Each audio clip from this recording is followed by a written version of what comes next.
Right, ಮೊದಲಿಗೆ ರಾಜ್ಯ ರಾಜಕಾರಣದಲ್ಲಿ ಬದಲಾವಣೆ ಆಗುವುದು ನಿಶ್ಚಿತ ಆಗಿದೆ.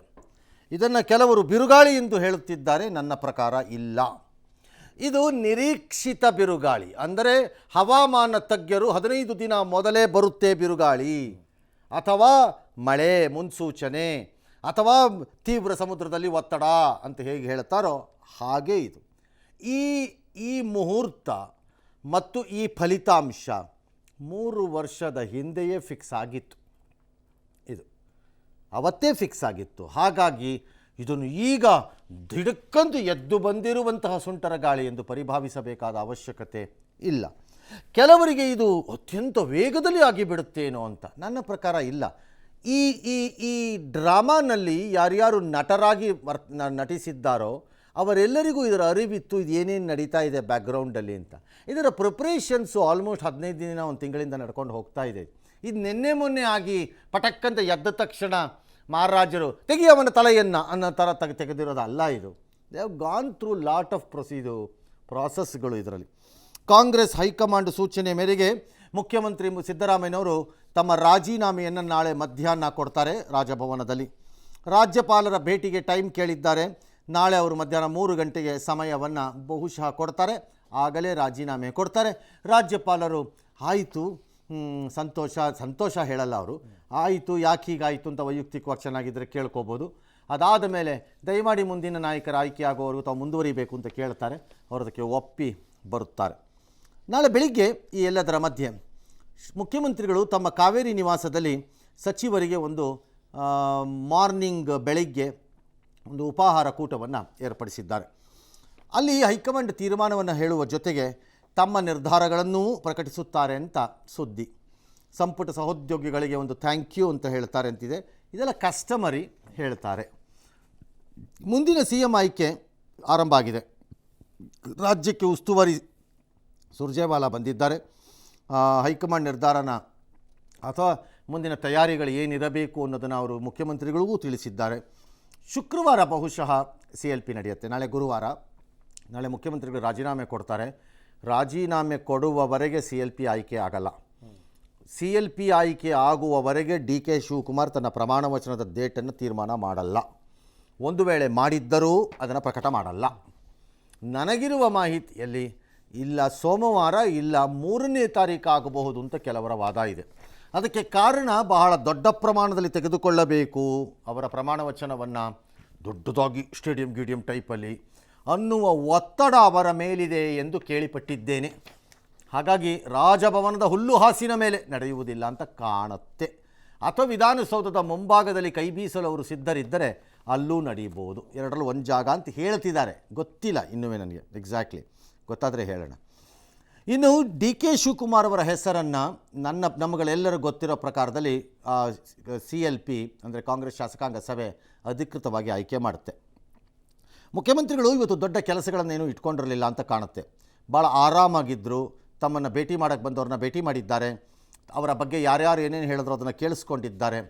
ಕೆಲವು ಪುಂಗಿ ಊದುವ ಪ್ರೊಫೆಷನಲ್ ಗಿರಾಕಿಗಳು ಅಲ್ಲಿಗೆ ಹೋಗಿದ್ದಾರೆ. ಪುಂಗಿ ಊದಿದ್ದಾರೆ, ಕಿವಿ ಚುಚ್ಚಿದ್ದಾರೆ, ಕಣ್ಣು ಮಿಟಿಕಿಸಿದ್ದಾರೆ, ಮೈಯೆಲ್ಲ ಒದರಿಕೊಂಡಿದ್ದಾರೆ, ಎಲ್ಲ ಮಾಡಿದ್ದಾರೆ. ಯಾವುದಕ್ಕೂ ಅವರು ಬಗ್ಗಿದಂತೆ ಕಾಣಿಸುತ್ತಿಲ್ಲ. ಮುಖ್ಯಮಂತ್ರಿಗಳ ವಾದ ಒಂದೇ ಇದ್ದಂಗಿದೆ. ತಮ್ಮ ಆಪ್ತ ವಲಯದಲ್ಲಿ ನಾನು ಅವರಿಗೆ ಮಾತನ್ನು ಕೊಟ್ಟಿದ್ದೆ, ಆ ಪ್ರಕಾರ ನಡ್ಕೋತೀನಿ ಅನ್ನೋದು. ಹಾಗಾಗಿ ಯಾರೋ ಕೆಲವರು ಕ್ರಾಂತಿ ಸ್ವರೂಪದ ಮಾತುಗಳು, ಎಚ್ಚರಿಕೆ ಕೊಡುವಂತಹ ಭಾಷಣಗಳು ಮತ್ತು ನಾಳೆ ದೊಡ್ಡ ಬೆಂಕಿ ಬಿದ್ದೇನೋ ಆಗಿಬಿಡುತ್ತೆ ಅನ್ನೋಂತಹ ನಡವಳಿಕೆಯನ್ನು ತೋರಿಸುತ್ತಿರುವವರು ಸುಮ್ಮನಿದ್ದರೆ ಒಳ್ಳೆಯದು. ಅದರಿಂದ ಏನೂ ಆಗಲ್ಲ ಸದ್ಯದ ಪರಿಸ್ಥಿತಿಯಲ್ಲಿ. ಮುಖ್ಯಮಂತ್ರಿಗಳು ಇವತ್ತು ಹಾಗಾಗಿ ದೊಡ್ಡದಾಗಿ ನಾರ್ಮಲಿ ಮುಖ್ಯಮಂತ್ರಿಗಳು ಫೈಲ್ ಕ್ಲಿಯರೆನ್ಸ್ಗಳಿಗೆಲ್ಲ ಹೋಗ್ತಾರೆ. ಇವರು ಅದಕ್ಕೂ ಹೋದಂಗೆ ಕಾಣಿಸ್ತಾ ಇಲ್ಲ. ದೊಡ್ಡ ಪ್ರಮಾಣದಲ್ಲಿ ಯಾವುದೋ ಚೋಟೆ ಪೋಟೆ ಇರಬಹುದು, ಅದನ್ನು ಮಾಡಿಕೊಟ್ಟಿರ್ಬೋದೇನೋ. ಇನ್ನು ಈ ದಿನ ಆರಾಮಾಗಿದ್ದಿದ್ದ ಪರಿಣಾಮವಾಗಿ ಅವರು ಯಾವುದೇ ಕಾರ್ಯಕ್ರಮಕ್ಕೆ ಹೋಗಿಲ್ಲ. ಎಕ್ಸೆಪ್ಟ್ ಬೆಳಿಗ್ಗೆ ವಿಧಾನಸೌಧಕ್ಕೆ ಹೋಗಿ ನೆಹರು ಭಾವಚಿತ್ರಕ್ಕೆ ಪುಷ್ಪಾರ್ಚನೆಯನ್ನು ಮಾಡಿದ್ರು. ಆಮೇಲೆ ನಾಳೆ ಮಾತಾಡ್ತೀನಿ ಅಂತಂದರು. ಅದಾದಮೇಲೆ ಅವರು ಮಗದೊಮ್ಮೆ ಮಧ್ಯಾಹ್ನದ ಮೇಲೆ ವಿಧಾನಸೌಧಕ್ಕೆ ಹೋಗಿ ಹಿಂದುಳಿದ ಜಾತಿಗಳ ವರ್ಗದ ವರದಿಯೊಂದನ್ನು ಸ್ವೀಕಾರ ಮಾಡಿಕೊಂಡ್ರೆ ಬಿಟ್ಟರು. ಅದು ಬಿಟ್ಟು ಯಾವುದೂ ಇಲ್ಲ. ತಕ್ಷಣಕ್ಕೆ ಶಾಸಕಾಂಗ ಸಭೆ ಕರೆದಿಲ್ಲ. ಬಹುಶಃ ನಾಳೆ ಸಂಜೆಯ ಮೇಲೆ ಅದು ನೋಟಿಫೈ ಆಗುತ್ತೆ ಅಂತ ಅನಿಸುತ್ತೆ. ದೆಹಲಿಗೆ ಹೋಗಿದ್ರಿ ಸರ್, ಹೈಕಮಾಂಡ್ ಜೊತೆಲಿ ಏನಾದರೂ ಚರ್ಚೆ ಆಯ್ತಾ? ಹೇಗೆ ಏನು ತೀರ್ಮಾನ ಆಯ್ತು? ನಾಳೆ ಮಾತಾಡ್ತೀನಿ. ಸಾಕಷ್ಟು ನಾಳೆ ಎಷ್ಟೊತ್ತಿಗೆ ಸರ್? ನಾಳೆ ಮುಖ್ಯಮಂತ್ರಿಗಳ ಬ್ರೇಕ್ಫಾಸ್ಟ್ ನಂತರ ಬಹಿರಂಗ ಆಗ್ತದೆ, ಅಲ್ಲಿವರೆಗೆ ವೇಟ್ ಮಾಡ್ಬೇಕಷ್ಟೇ ರೀ. ಅವರೇ ಹೇಳ್ತಾರೆ ಏನು ಚರ್ಚೆ ಆಗಿದೆ, ಏನು ಮಾಡ್ಲಿಕ್ಕೆ ಹೊರಟಿದ್ದಾರೆ, ಸುದೀರ್ಘವಾಗಿ ನಾಳೆ ಹೇಳ್ತಾರೆ. ಅಧಿಕೃತವಾಗಿ ಯಾರಿಗೂ ಗೊತ್ತಿಲ್ಲ ಏನಾಗಿದೆ ಚರ್ಚೆ. ಸೊ ಚರ್ಚೆಯವರ CM ಮಾತ್ರ ಗೊತ್ತಿದೆ. ಸೊ ಅದಕ್ಕೆ ವೇಟ್ ಮಾಡೋಣ. ನಾಳೆ 3 ಗಂಟೆ ಮೇಲೆ ಹೋಗಿ ಮುಖ್ಯಮಂತ್ರಿಗಳು ರಾಜೀನಾಮೆ ಕೊಡ್ತಾರೆ ಅಂತ ನನಗೆ ಅನಿಸ್ತಾ ಇದೆ. 100% ಆಗ್ಬೋದು ಅಂತ ಇದೆ. ಇಲ್ಲ ಇದೇ CLP ಕರೆದ್ರೆ ನಾವೆಲ್ಲ MLAಗಳ ಒಗ್ಗಟ್ಟಾಗಿರ್ತೀವಿ. ಇನಾನಿಮಸ್ ಆಗಿ ಒಂದು ಹೆಸರು ಬರ್ತದೆ. Currently, no meeting of the legislature party has been called by ಅವರು ಈ ಸುರ್ಜಿವಾಲ ನಾವೆಲ್ಲ ಇಲ್ಲಿ ಬಕ್ರಾಗಳು ಅಂತಾನೋ ಅಥವಾ ಇನ್ನು ಎಳೆ ಮಕ್ಕಳು P P P P P P ಅಂತ ಬೆರಳು ಚೀಪ್ತಾ ಇದ್ದೀವಿ ಅಂತನೋ ಅನ್ಕೊಂಬಿಟ್ಟಿರ್ಬೇಕು. ನೀವು ಬೆರಳು ಚೀಪವ್ರು ಇರ್ಬೋದು, ನಾವಲ್ಲ, ಬಕ್ರಾಗಳಲ್ಲ ಇಲ್ಲಿ ಯಾರೂ. ಎಲ್ಲ ಅವನಿಗೂ ಗೊತ್ತಿರ್ತದೆ. ಸುಮ್ಮನೆ ಏನಾದರೂ ದೊಡ್ಡ ಏನು ಇಂಟರ್ನ್ಯಾಷನಲ್ ಮೌನು ಮಾರ್ಸನ್ನ ಬರ್ಸ್ಕೊತಾ ಇದ್ದೀರಾ? ಏನು ದೊಡ್ಡ ಇದು ಕರೆಂಟ್ಲಿ ಏನೂ ಇಲ್ಲಿ ಬಂತು. ಏನು ಯಾರಿಗೆ ಬುರ್ಡಾಗ್ಬಿಡ್ತೀರಿ ಬಂದು ಸುಮ್ಮನೆ ಎಲ್ಲ ಅವನಿಗೂ ಗೊತ್ತು ಏನು ಕತೆ ಇದ್ರದ್ದು. ಸರ್, ಇಷ್ಟೆಲ್ಲ ಸಿದ್ದರಾಮಯ್ಯನವ್ರನ್ನ ಎಲ್ಲೋ ಒಂದು ಕಡೆ ಸರ್ ನೀವು ಒಪ್ಕೋಬಾರ್ದಾಗಿತ್ತು, ನಾವಿದ್ವಿ, MLAಗಳಿಗೆ ಕೇಳಬೇಕಾಗಿತ್ತು, ಆದರೂ ಕೂಡ ಸಿದ್ದರಾಮಯ್ಯವ್ರು ಅದನ್ನೆಲ್ಲ ನೆಗ್ಲೆಕ್ಟ್ ಮಾಡ್ತಾ ಇರೋ ಕಾರಣ ಸಿದ್ದರಾಮಯ್ಯನವ್ರನ್ನ ಅಥವಾ ಇನ್ನೊಬ್ಬರನ್ನ MLAಗಳನ್ನ ಕೇಳಿ ಮಾಡೋ ಪದ್ಧತಿ ಕಾಂಗ್ರೆಸ್ BJPಲಿ ಇದೆಯಾ? BJPನೂ ಸೇರಿ ಹೇಳಿ ಇದೆಯಂತ. ಮತ್ತು ನಿಮ್ಮನ್ನು ಮಾಡಿದಾಗ ಅವ್ರು ಕೇಳೋ ಪದ್ಧತಿ ಇಲ್ದಿದ್ದಾಗ, ಎಕ್ಸೆಪ್ಟ್ ಫಸ್ಟ್ ಟರ್ಮಲ್ಲಿ ಆದಾಗ ಒಂದು ವೋಟಿಂಗ್ ಆಗಿತ್ತು, ಅದು ಬಿಟ್ಟರೆ ನಮಗಿಲ್ಲ. ಎರಡನೇದು ಯಾಕೆ ಹಂಗೆ ಮಾಡ್ತಾರೆ? ಈ ರಾಜಕಾರಣದಲ್ಲಿ 2 ಥರದ ಗಿರಾಕಿಗಳಿರ್ತವೆ, 3 ಥರ. ಒಂದು ತಟಸ್ಥರಾಗಿದ್ದು ಬಿಡ್ತಾರೆ, ಅವ್ರಿಗೆ ಯಾರು ಬಂದರೂ ಬರಲಪ್ಪ, ನನ್ನ ಪಾತ್ರ ನಾನು ನಿರ್ವಹಿಸ್ಕೋತೀನಿ. ಎರಡನೇವರು ನನ್ನ ನಾಯಕನ ಜೊತೆ ಇರ್ತೀನಪ್ಪ, ಅವ್ರಿಗೇನಾದ್ರು ಹಾಕ್ಕೊಳ್ಳಿ, ಅವ್ರು ಏನಾದರೂ ಆಗಲಿ, ಅವ್ರಿಗೇನಾದರೂ ಹಾಕ್ಕೊಳ್ಳಿ, ನಾನು ಅವ್ರ ಜೊತೆ ಇರ್ತೀನಪ್ಪ. ಮೂರನೇವ್ರು ಇರ್ತಾರೆ, ಇವೇನೇ ಗೋಡೆ ಮೇಲೆ ಕೂತುಕೊಳ್ಳುವ ಓತಿ ಖ್ಯಾತಗಳು. ಈ ಓತಿ ಖ್ಯಾತಗಳದೇ ಓತಿ ಖ್ಯಾತ ಗೊತ್ತಲ್ಲ, ಫೇಮಸ್ಸು. ಅದು ಗೋಡೆ ಮೇಲೆ ಕೂತ್ಕೊಂಡು ಹಂಗೂ ನೋಡುತ್ತೆ ಹಿಂಗೂ ನೋಡುತ್ತೆ ಅಂತ ನಾವು ಹುಡುಗರಿದ್ದಾಗ ನಂಗೆ ಅದು ಸುಮ್ಮನೆ ಅದು ಇದು ಪಾಪ ಆ ಥರ ಇವರು ಬಣ್ಣ ಬದಲಿಸ್ಕೊಂಡು ಕೂತಿರ್ತಾರೆ ಇವ್ರುಗಳು. ಏನಕ್ಕೆ ಅಂದರೆ ಮೆಚ್ಚಿಸಲಿಕ್ಕೆ, ಎಮರ್ಜೆನ್ಸಿಗೆ ಇರಲಿ ಒಂಚೂರು ಅಂತ ಟಚಪ್ಪಲ್ಲಿ ಇಟ್ಕೊಳ್ಳೋಣ ಅಂತ ಕೆಲವ್ರಿಗೂ ರೋಗ ಇರುತ್ತೆ. ಆ ಟಚಪ್ ಗಿರಾಕಿಗಳು ಇವೆಲ್ಲ ಮೆಚ್ಚಿಸಲಿಕ್ಕೆ ಆಡುವ ಮಾತುಗಳು. ಈ ಮಾತುಗಳಿಗೆ ಯಾವ ಬೆಲೆಯೂ ಇಲ್ಲ, ಮೌಲ್ಯವೂ ಇಲ್ಲ. ಇಂತಹದೇ ಮಾತುಗಳನ್ನು ನಾನು ವೀರೇಂದ್ರ ಪಾಟೀಲ್ ತೆಗೆದಾಗ ಕೆಲವು MLAಗಳ ಈಗಲೂ ಇದ್ದಾರೆ, ಅವ್ರುಗಳು ಹೆಸರು ಹೇಳಲ್ಲ ಅಷ್ಟೇ, ಆಡಿರೋದನ್ನು ಕೇಳಿಸ್ಕೊಂಡಿದ್ದೀನಿ ಕಿವಿನಲ್ಲಿ. ನಾನು ಕೇಳಿಸ್ಕೊಂಡಿದ್ದೀನಿ, ಇದಕ್ಕಿಂತ ಅಪ್ಪನಂತ ಕೇಳಿಸ್ಕೊಂಡಿದ್ದೀನಿ ನಾನು, ಆಯಿತಾ?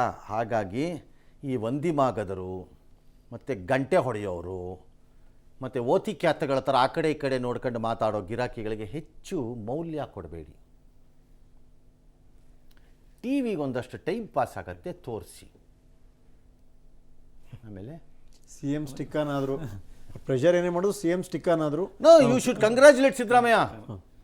ಸ್ಮೂತಾಗಿ ನೋ, ತಾನು ಕೊಟ್ಟ ಮಾತನ್ನು ಕೊಟ್ಟಿದ್ದು ಎಲ್ಲವನಿಗೂ ಗೊತ್ತು, ಕೊಟ್ಟಿದ್ದಾರೆ.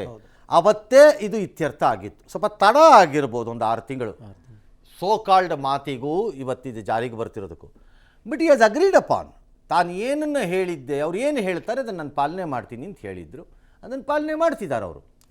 ಅವರನ್ನು ಎಷ್ಟೇ ರೊಚ್ಚಿಗೆಬ್ಬಿಸಲು ಕೆಲವರು ಪ್ರಯತ್ನ ಪಟ್ಟಿದ್ದರು, ಎಷ್ಟೇ ಅವ್ರನ್ನ ಎತ್ತಿ ಕಟ್ಟಿ ಮಜಾ ನೋಡೋಣ ಅಂತ ಕೆಲವರು ಹೊರಟಿದ್ದರು, ಅದು ವರ್ಕೌಟ್ ಆದಂಗಿಲ್ಲ. ಅಂದರೆ ಆ ಸ್ಥಿಮಿತವನ್ನು ಅವ್ರು ಕಳ್ಕೊಂಡಿಲ್ಲ, ನಂಬರ್ 1. ನಂಬರ್ 2, ಕಳ್ಕೊಂಡಿದ್ದಿದ್ದರೆ he would have entered into a danger zone. ಯಾಕೆ ಅಂತ ಹೇಳ್ತೀನಿ. ಹೈಕಮಾಂಡ್ ಬದಲಾಯಿಸುತ್ತೇವೆ ಎಂಬ ಸಂದೇಶ ಬಂದ ಮೇಲೆ MLAಗಳ ಹತ್ರಕ್ಕೆ ಹೋಗಿದ್ದಿದ್ರೆ ಸಿದ್ದರಾಮಯ್ಯನವ್ರ ಸಪೋರ್ಟು ಕೆಳಗೆ ಬರ್ತಿತ್ತು. ಬರೋಕ್ಕೆ ಮೊದಲು ಹೋಗಿದ್ದಿದ್ರೆ ಜಾಸ್ತಿ ಇರ್ತಿತ್ತು. ಸಂದೇಶ ಬಂದುಬಿಟ್ಟ ಮೇಲೆ ಈ ತಟಸ್ಥ ಪಾರ್ಟಿ MLAಗಳು ಇರ್ತಾರಲ್ಲ, ಅವರೆಲ್ಲ ಒಂದು ಸೈಡ್ಗೆ ಹೋಗ್ಬಿಡೋರು. ಹಂಗೆಲ್ಲ ಆಗಲ್ಲ ರೀ, ಪಾರ್ಟಿ ಹೇಳಿದ್ಮೇಲೆ ಒಪ್ಕೋಬೇಕಲ್ವೇನ್ರಿ? ಅವ್ರು ಯಾವತ್ತೂ ಪಾರ್ಟಿ ಪರ, ಅವ್ರು ಸಿದ್ದರಾಮಯ್ಯನೂ ಅಲ್ಲ, DKನೂ ಅಲ್ಲ, ಅವರೆಲ್ಲ ಒಂದು ಸೈಡ್ಗೆ ಹೋಗ್ಬಿಡೋರು. ಪಾರ್ಟಿ ಏನು ಹೇಳುತ್ತೆ ಅದು ಮಾಡ್ತೀವಿ ರೀ ಅಂತ. ಆಗ ಆ ನಂಬರ್ ಜಾಸ್ತಿ ಆಗ್ಬಿಡೋದು. ಸೊ ಆಗ ಸಿದ್ದರಾಮಯ್ಯನ ಬೆಂಬಲಿಗರು ಅರ್ಥ ಮಾಡ್ಕೋಬೇಕಾಗ್ತೀವಿ, ನಂಬರ್ ಕಡಿಮೆ ಆಗ್ಬಿಡೋದಾಗ. ಆಗ ಇವ್ರು ಅಂದ್ಕೊಂಡಂಗೆ ನಡೀತಿರಲಿಲ್ಲ ಅದು. ಹಾಗಾಗಿ I think Siddaramaiah has been extremely graceful ಇಲ್ಲಿವರೆಗೆ, ಎಕ್ಸ್ಟ್ರೀಮ್ಲಿ ಕೋಆಪರೇಟಿವ್ ಇಲ್ಲಿವರೆಗೆ, ಎಕ್ಸ್ಟ್ರೀಮ್ಲಿ ಸ್ಮೂತ್ ಇಲ್ಲಿಯವರೆಗೆ.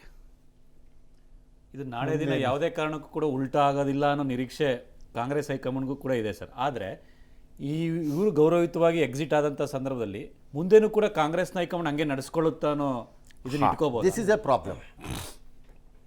ಸಿದ್ದರಾಮಯ್ಯನವ್ರನ್ನ ಹೇಗೆ ನಡೆಸ್ಕೋತಾರೆ ಅನ್ನೋದು ಎರಡು ವರ್ಗದಲ್ಲಿ ನಿಲ್ಲುತ್ತೆ. ನಂಬರ್ 1 ಅಂದರೆ ಎರಡು ಗುಂಪಲ್ಲಿ. ನಂಬರ್ 1 ಕೇಂದ್ರ ಮಟ್ಟದಲ್ಲಿ ಹೈಕಮಾಂಡ್, ರಾಜ್ಯ ಮಟ್ಟದಲ್ಲಿ ಮುಂದಿನ ಮುಖ್ಯಮಂತ್ರಿಯಾಗಿ ಕಂಗೊಳಿಸಬಹುದಾಗಿರುವಂತಹ ಡಿ ಕೆ ಶಿವಕುಮಾರ್, ಇಬ್ಬರೂ ಹೇಗೆ ನಡೆಸ್ಕೋತಾರೆ ಅನ್ನೋದ್ರ ಮೇಲೆ ಹೋಗುತ್ತಿದ್ದು. ಸಿದ್ದರಾಮಯ್ಯನವರನ್ನು ಮೂಲೆ ಗುಂಪು ಮಾಡುತ್ತಿದ್ದಾರೆ, ಹೇಳಿದ್ದಕ್ಕೆ ಕಿಫಾಯತ್ತಿಲ್ಲ, ಅಲ್ಲಿ ಮೌಲ್ಯ ಇಲ್ಲ, ಹೈಕಮಾಂಡಲ್ಲಿ ನಿರ್ಲಕ್ಷ್ಯಕ್ಕೆ ಗುರಿ ಮಾಡುತ್ತಿದ್ದಾರೆ ಅಂದರೆ ಟ್ರಬಲ್ ಇಸ್ ಇನ್ವೈಟೆಡ್.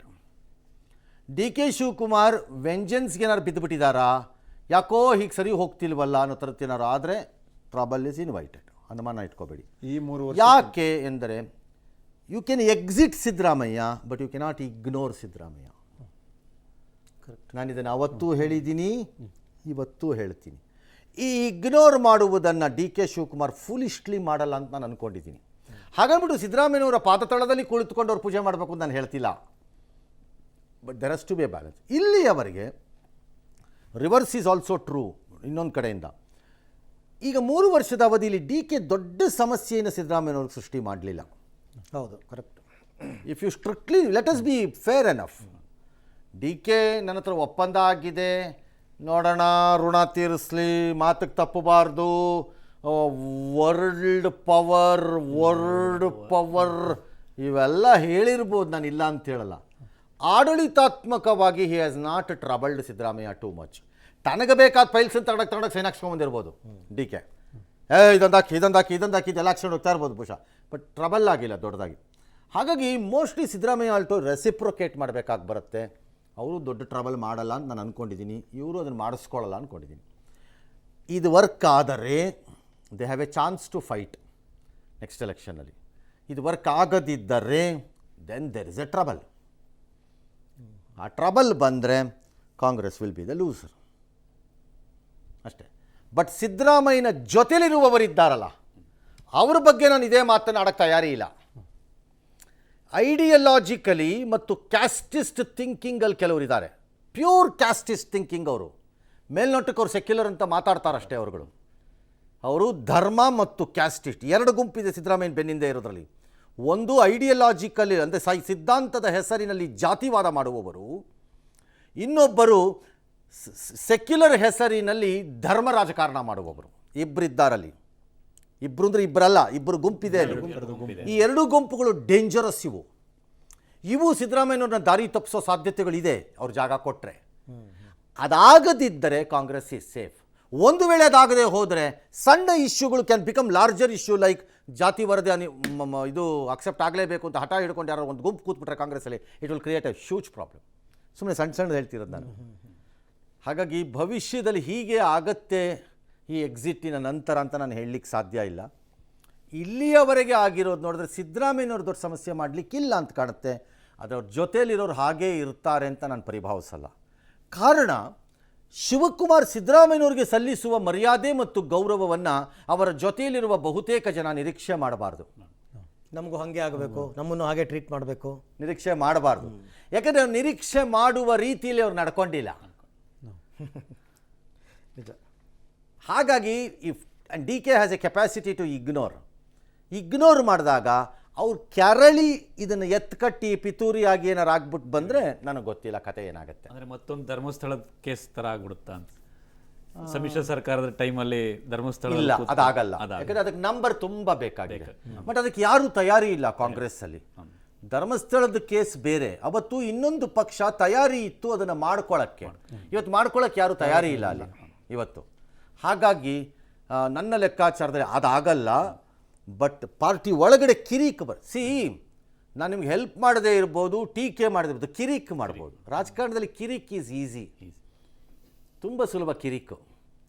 ಯಾವುದೋ ಒಂದು ಲಡಕಾಸಿ ಫಂಕ್ಷನ್ನಲ್ಲಿ 36 + 1 9 ಜನ 44 ಜನ ಇರ್ತಾರೆ. ಇದೆಲ್ಲ ಸರ್ಕಾರಗಳು ನಡೆಯೋ ರೀತಿನ ಇದು? ಜಾತಿ ನೋಡಿ, ಹಿಂದುಳಿದ ಜಾತಿಗಳು ಅಂತಂದ್ಬಿಟ್ಟು ಒಂದು ಬಿಟ್ಬಿಟ್ರೆ ರೈಲ್ನ ಒಂದನ್ನು ಪಟಾರ್ ಅಂತ ಸತ್ತು ನೀವು ಬಿಡ್ತೀರಾ? ನೀವು ಕೆರಳಿದ ಸಿದ್ದರಾಮಯ್ಯ ಗುಟ್ಟೂರು ಸಿದ್ದರಾಮಯ್ಯ ಶುರು ತಗರು ಗುಡ್ರು ಶುರು ಅಲ್ವಾ? ಫ್ರಮ್ ಡಿ ಕೆ ಸೈಡ್ ನನಗನ್ಸೋದು has to become little more humble. ಕಾಣಿಸುತ್ತೆ ಕೆಲವು ಸರಿ, ಬಟ್ ಕೆಲವು ಸರಿ ಕಾಣಿಸ್ತಾ ಇಲ್ಲ. ಸ್ವಲ್ಪ body language may be, and work ಕಡೆಗೆ ಗಮನ, ಆರೋಗ್ಯದ ಜೊತೆ. I specifically say that. ಮತ್ತು ತನ್ನ ಸುತ್ತಲೂ ಯಾರನ್ನ ಇಟ್ಕೋತೀನಿ ಅನ್ನೋದ್ರ ಬಗ್ಗೆ ಎಚ್ಚರಿಕೆ. D K has a problem of people around him. ಸ್ವಲ್ಪ ಪ್ರಾಬ್ಲಮ್ ಇದ್ದಂಗೆ ಇದೆ ಅದು. ಹಾಗಾಗಿ ಅವ್ರು ಯಾರನ್ನ ಇಟ್ಕೋತಾರೋ ನಂಗೆ ಗೊತ್ತಿಲ್ಲ, ಅದು ಅವ್ರಿಗೆ ಬಿಟ್ಟಿದ್ದು. ಟಿ ಕೆ ಸುರೇಶ್ ಎಷ್ಟೇನ ದೂರ ಇರಬೇಕು ಅನ್ನೋ ಪ್ರಯತ್ನ ಪಟ್ಟರು, ಹಿ ವಿಲ್ ಬಿ ದ ಟಾರ್ಗೆಟ್. ಅವ್ರು ಪ್ರಯತ್ನ ಮಾಡ್ತಾರೆ, ನಾನು ಕಾಣಿಸ್ಕೊಳ್ಳೋದು ಬೇಡ, ನಾನು ಅಣ್ಣನ ಜೊತೆ ಸಿಗಾಕೊಳ್ಳೋದು ಬೇಡ, ನನ್ನ ಫೋಟೋಲೇ ಬರೋದು ಬೇಡ, ನನ್ನ ಮನೆಯಲ್ಲಿ ಕಾಣಿಸ್ಕೊಂಡಿರ್ತಾನೆ ಅನ್ನೋದೆಲ್ಲ ಇರುತ್ತೆ. ಬಟ್ ಆದರೂ he will be the target as possibly a super C M ಅಂತನೋ, ಈ ಥರ ಏನೋ ಒಂದು ಟಾರ್ಗೆಟ್ ಎಲ್ಲ ಇದೆ.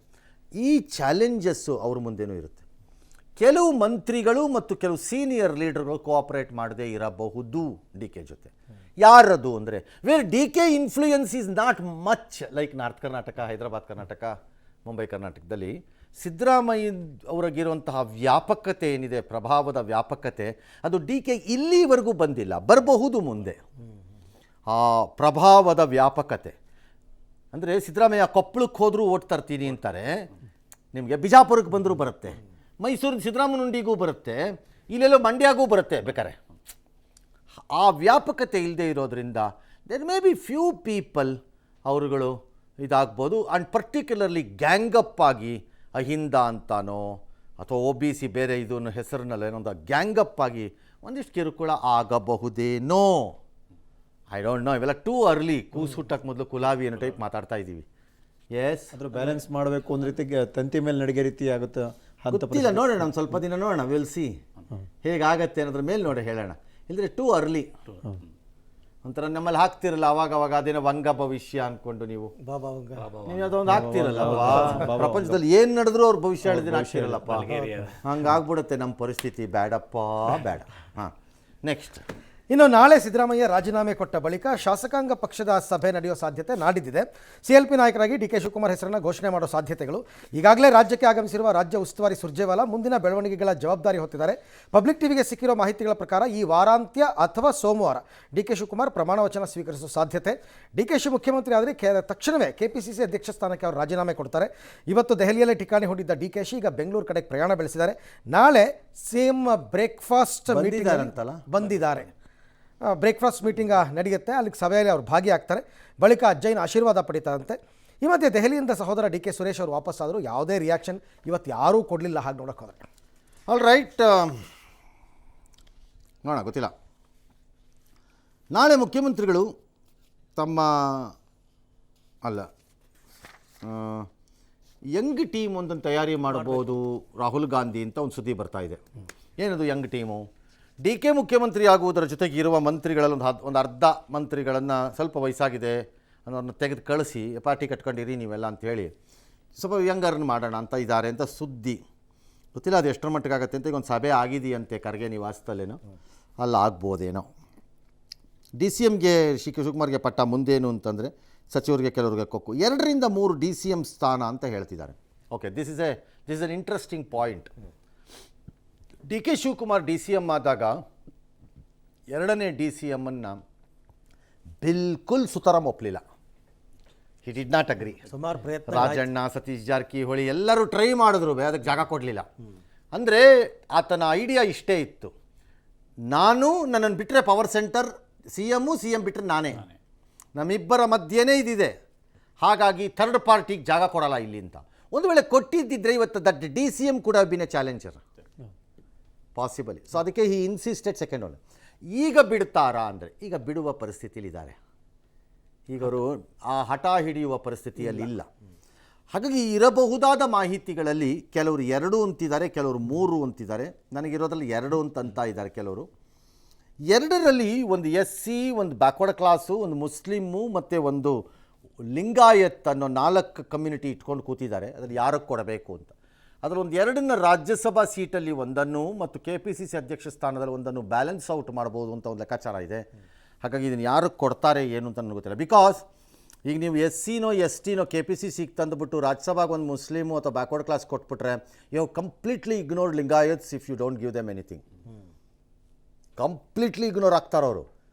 That could be a danger for ಇವ್ರು ನಿಮಗೆ, ಅಟ್ಲೀಸ್ಟ್ ಕೆಲವು ಕ್ಷೇತ್ರಗಳಲ್ಲಿ, ಇಫ್ ನಾಟ್ ಎಲ್ಲ ಕಡೆ. ಹಾಗಾಗಿ ಇದು ಏನಾಗುತ್ತೆ ಅಂತ ಕಾದು ನೋಡಬೇಕು. ಒಕ್ಕಲಿಗರಿಗೆ ಸಂಪುಟದಲ್ಲಿ ಆದ್ಯತೆ ಅಂತಾರೆ, ಎಷ್ಟು ಇರ್ಬೋದೋ ಅಷ್ಟು ಕೊಡ್ತಾರೆ, ಅದಕ್ಕಿಂತ ಜಾಸ್ತಿ ಕೊಡಲ್ಲ. ಯಾಕಂದರೆ CM ಒಕ್ಕಲಿಗ ಇದೆ, ಸಮಾಧಾನ ಮಾಡ್ಕೊಳ್ಳಿ ಅಂತ ಹೇಳ್ತಾರೆ. ಎಸ್, ಬಟ್ ಸಿದ್ದರಾಮಯ್ಯನವರು ಎಲ್ಲ ಒಂದು ಕಡೆ ಕೇರಳ ರೀತಿ ಇಲ್ಲಿ ನನ್ನ ಕಡೆಯವ್ರನ್ನೇ ತುಂಬಿ ಅಂತಲೂ ಹೇಳೋಕ್ಕಾಗಲ್ಲ. ನನ್ನ ಕಡೆಯವ್ರನ್ನೇ ತುಂಬಿ ಅನ್ನೋ ಪರಿಸ್ಥಿತಿಯಲ್ಲಿ ಸಿದ್ದರಾಮಯ್ಯನವರು ಇಲ್ಲ. ವೇಣುಗೋಪಾಲ್ ರೀತಿ. ವೇಣುಗೋಪಾಲ್ ತ್ಯಾಗಿಯಾಗಿ ಡಿಮಾಂಡ್ ಮಾಡಿದ್ರು. ಲೈಕ್ ಶಿವಕುಮಾರ್ CM ಪೋಸ್ಟ್ನ ತ್ಯಾಗಿಯಾಗಿ ಡಿಮಾಂಡ್ ಮಾಡಿಕೊಂಡ್ರು, ಸಾಧನೆ ಮಾಡಿಕೊಂಡ್ರು. ಪೋರ್ಟ್ಫೋಲಿಯೋ ಇದೆ, KPCC ನಾನೇ, ನಾಟ್ ಸೆಕೆಂಡ್ CM ಎಲ್ಲ ಮಾಡಿಸ್ಕೊಂಡ್ರು. ಇಲ್ಲಿ ತ್ಯಾಗದ್ದೇನಿಲ್ಲ. ಸಿದ್ದರಾಮಯ್ಯದೀಗ ಅಗ್ರೀಡನ್ನು ಜಾರಿಗೆ ತರ್ತಿರುವಂತಹ ವಚನ ಪಾಲಕರಾಗಿದ್ದಾರೆ. ವಚನ ಭ್ರಷ್ಟರಾಗಲಿಲ್ಲ, ವಚನ ಪಾಲಕರಾಗಿದ್ದಾರೆ. ಹಾಗಾಗಿ ಆ ಪರಿಸ್ಥಿತಿಯಲ್ಲಿ ಅವರಿಲ್ಲ. ಬಟ್ ಒಂದು 2-3 ಅವರು ಹೇಳಿದ್ದಕ್ಕೆ ಎಕ್ಸ್ಟ್ರಾ ಸಿಕ್ಕತ್ತೆ. ನಾನು ನಿರ್ಲಕ್ಷ್ಯಕ್ಕೆ ಗುರಿ ಆಗ್ತಾರೆ ಅಂತ ಹೇಳಿಲ್ಲ. ಆ ಕಾಂಪ್ರಮೈಸಿಂಗ್ ಫಾರ್ಮುಲಾ ಹೈಕಮಾಂಡ್ ಮಾಡ್ಬೋದು ಅಂತಂದರೆ ಮಾಡಲೇಬೇಕಾಗುತ್ತೆ, ಮಾಡಲೇಬೇಕು. ಇದೆಲ್ಲ ವೆರಿ ನಾರ್ಮಲಿ ನಡಿಬೇಕಾದ ರಾಜಕೀಯ ಚಟುವಟಿಕೆಗಳು ನಾನು ನೋಡಿರೋ ರೀತಿಯಲ್ಲಿ. ನಾನು ತುಂಬ ಸರ್ಕಾರಗಳ ಬದಲಾಗಿರೋದು, ತುಂಬ ಸರ್ಕಾರಗಳಲ್ಲಿ ಬಡ್ದಾಡಿರೋದು.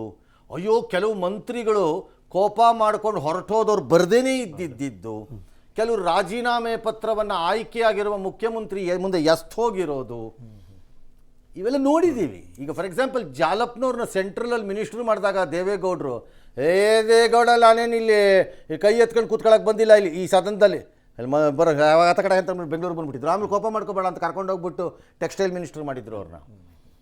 ಹಾಗಾಗಿ ಇವೆಲ್ಲ ನಾವು ನೋಡಿದ್ದೀವಿ, ನಾವು ನೋಡಿಲ್ಲ ಅಂತೇನಿಲ್ಲ. ಆದರೆ ಈ ಪ್ರಕರಣದಲ್ಲಿ ಸಿದ್ದರಾಮಯ್ಯನವ್ರ ಮಾತಿಗೂ ಮೌಲ್ಯ ಇರುತ್ತೆ, ಒಂದಿಷ್ಟು ಹೈಕಮಾಂಡಿಂದೂ ಇರುತ್ತೆ, ಅದರಲ್ಲಿ ಖರ್ಗೆ ಪಾತ್ರವೂ ಸೇರಿ. ಇನ್ನೊಂದು ಇದು ಏನು ಡಿ ಕೆ ಶಿವಕುಮಾರ್ ಆಬ್ವಿಯಸ್ಲಿ ಒಂದು 4 ಜನ ಅವ್ರ ಟೀಮಲ್ಲಿ ಅವರು ಕೊಟ್ಟಿರ್ತಾರೆ. ಮಕ್ಕಳ ಪೈಕಿ will have to wait and see ಏನಾಗುತ್ತೆ.